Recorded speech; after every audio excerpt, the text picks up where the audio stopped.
ஆண்டவர் உரைக்கிறார், யாரை நான் அனுப்புவேன், யார் நமது காரியமாக போவார் என்று ஆண்டவர் பேசினார்.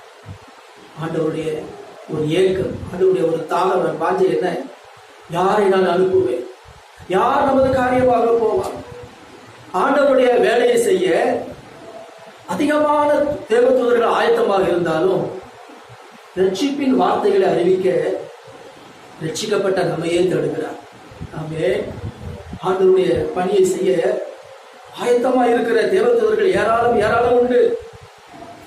ரட்சிப்பின் வார்த்தைகளை அறிவிக்க நீங்கள் நானும் தான் ஆண்டவருக்கு தேவை. ஆகவே சோத்திரம்.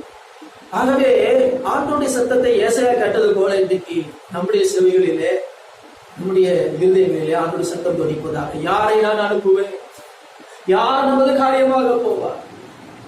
ஏசாயா சொன்னது போல, இதோ அடியேன் இருக்கிறேன். சொல்லுங்க, என்ன சொல்லணும்? என்னை ஆண்டவருடைய சத்தத்தை கேட்ட உடனே நம்ம ரொம்ப பணிவோடு தாழ்மையோடு, ஆண்டவரை நான் இருக்கிறேன்ப்பா, என்னை அனுப்புங்க. பாருங்கள், மோசையை ஆண்டவர் அப்படித்தான் அழைத்தார்.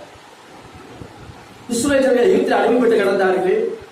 அவர்களை அழைத்து கொண்டு வருவதற்காக மோசையை தேவன் அங்கே எரிகிற முச்செடியிலே அங்கே தரிசனமாக அழைத்தார். எனக்கு அன்பானவர்களே, அவர்கள் அழைப்பு கொடுத்த பொழுது முதலாவது அவன் சாக்கு போகும்படி சொல்ல ஆரம்பித்தார். ஐயோ, நான் திக்குவாயும் அந்த நாவும் உள்ளவன், நான் வாக்கு வல்லவன் அல்ல.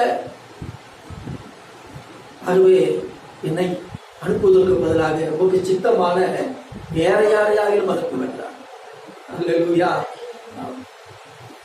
உமக்கு சித்தமான வேற யாரையாகிலும் அனுப்பும். நான் பேச அறியே, வாக்கு வல்லவன் அல்ல, நான் திக்குவாயும் அந்த நாவும் உள்ளவன் என்று சொல்லி சாக்கு போகும்படி சொல்ல ஆரம்பித்தான். இன்னைக்கு நீங்கள் நானும் ஏசாயாவை போல சொல்லணும், இது அடியேன் இருக்கிறேன். மோசையை சாக்கு போட்டு சொன்னது போல முதலாவது அவன் சாக்கு போட்டு சொன்னான், பின்பு போனான். ஆனா சொன்னது போல நாம் சாக்கு போகும்போது சொல்லக்கூடாது. வேற யாரையாவது அனுப்ப வைப்பான். வேற யாரையாவது அனுப்புவதற்காக நம்மிடத்தில் வந்திருக்கிறார் ஆண்டவர் இல்லை. ஆகவே அவர் சத்தம் கேட்கும் பொழுது, ஆண்டவர் நீர் என்னை அனுப்பும், நான் இருக்கிறேன் சோதரும் என்று நாம் என்ன செய்ய வேண்டும்? சொல்ல வேண்டும், ஜெபிக்க வேண்டும். என்னை அனுப்புமா, நான் இருக்கிறேன்ப்பா சோதரம். அன்பானவர்களே, அது மாத்திரமல்ல, நாம் ஏற்கக்கூடிய ஜபங்கள் எப்படி இருக்க வேண்டும்? என்னை அனுப்பும். ஆமே சோதரம்.